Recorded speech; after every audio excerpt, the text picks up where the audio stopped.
ये मेरे पास कुरान पाक मौजूद है।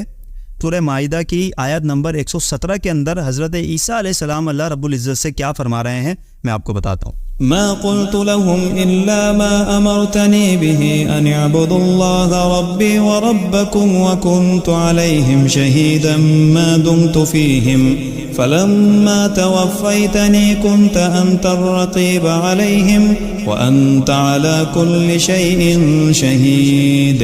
हज़रत ईसा अलैहिस्सलातु वस्सलाम कितना खूबसूरत अकीदा दुनिया को पेश कर रहे हैं। ए अल्लाह, मैंने इनसे उतना ही कहा जितना तूने मुझे कहने का हुक्म दिया, और ए अल्लाह, मैं इन पर गवाही देता था जब तक मैं इनमें मौजूद था। अब मैं इन पर गवाही नहीं दे सकता, बेशक तू ही जानने वाला है।